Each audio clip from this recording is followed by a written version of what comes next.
এখন মাইক্রোফোনের সামনে কথা বলতে আসতেছে বাংলাদেশের এশিয়া কাপে ডাব্বা মারা একমাত্র কালা পাঠা জাকির আলী খান। জাকির আলী আসতেছে এখন কথা বলতে।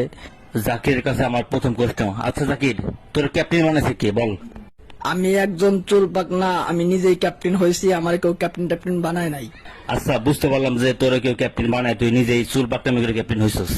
তাই এশিয়া কাপে কি বাল ফলাইতে আইছস? 134 রান টপকাইতে পারলি না 120 বলে। আর তোর খেলা তো দেখলাম পাটা সুরের মধ্যে গায়ের মধ্যে শক্তি, বল মারলি তুই হয়ে গেলে ক্যাচ আউট। তোর মতো এই প্লেয়ারদের বাংলাদেশ কি করবে বলতো? শোনেন, বাংলাদেশ কি করবে সেটা তো আমার দেখার বিষয় না।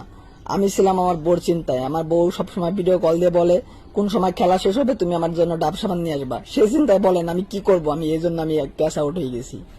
ও তাহলে এই ঘটনা, তোদের হাত কাইটা ফেলানো যদি এই দেশে কোনো ডাব সাবান বা মেকআপ ভিতরে হাত দেশ, এখান থেকে ডিরেক্ট বের হয়ে সরাসরি বিমান করে দেশে চলে যাবে। তোদের মতো প্লেয়ারদের কেন যে বিসিবি টাকা দিয়ে রাখে এটা আমার বোধগম্য না।